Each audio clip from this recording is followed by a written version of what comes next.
It makes sense. Orlando, what did you want to, do you want to, Yeah, what no, was I your totally perspective on agree it? with all that. I do feel like it was so good in the beginning. It was almost like a documentary about what's happening in the world back Right, early hip hop, right? Now it's right. like, glorifying kind of that world where we were trying to get out of in the first place. They just wanted, it's like keeping us there. But that's really interesting what you said about the baby, how they wanted Right. him to dumb it down. Also, Mm-hmm. these companies are at fault too. The record Mm-hmm. company, they're telling their artists, hey, this is what's selling, so you need to Mm-hmm. match them.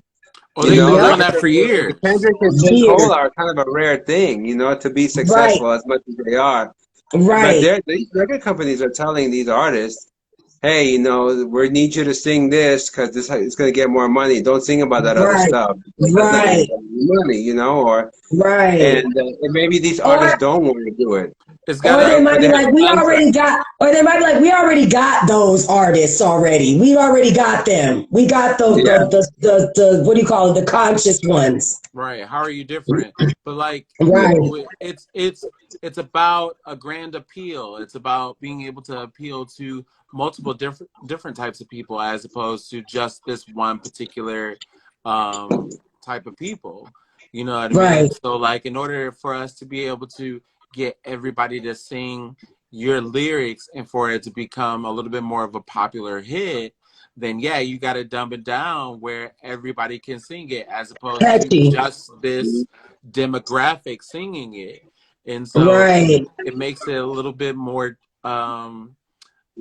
watered down Yep. because That's exactly what that you is. don't want to make certain things difficult. That's why, like, okay, so you think about in terms of number one entertainer right now, Beyonce, right? So Yeah. Mm-hmm. Beyonce makes a bass record a lot of the Right. time. But when Mm-hmm. she is on stage, she does all the vocal acrobatics, like Right. everything to be able to entertain. But she doesn't Right. put that on the record because she wants people to be able to The sing sing to the it. record. Yeah, You know that's what I mean? true. So like That's she's not true. gonna do certain things that people don't have the vocal ability to do Capability. because she's extraordinarily talented, and not everybody is like born with that type of talent. I wonder if So they told you have Mariah to, Carey that. huh? I wonder if Mariah they told Carey done Mariah that. Carey that because bitch, I cannot. Which Uh, song? What's the song? But it doesn't stop us from singing all the rest of her lyrics. You don't know what I know. mean? Like you can sing everything but those moments. You can even have fun trying to hit those notes. That's But true. the fun is not being able to hit it. You know what I mean? Right? You be like, oh, trying to go back and Right? try again. Almost had it. Almost had it. Almost Almost there. I there. was almost there. Take it back, take it back. Almost, just a couple more songs. Yeah. But as far as like certain singers who do all those vocal acrobatics on the record, a lot of the time that is hard to sing along to. Yeah. Okay, it's not gonna appeal across the board unless people are able to identify with what you're singing about. So I I agree with that. I mean, it makes sense and it's a marketing strategy, but really quick, we're not going to be able to get into our last topic. So we're going to keep it for next week and move it to, it'll be the first topic for next week. Really quick before we close out the show. And, Charmaine, I don't know if you're still in the chat, girl, but if you are, you can do your joke if you're still there, if you went to sleep or not. But I just want to ask this really quick question because Orlando sent this reel to me and I thought it was really interesting.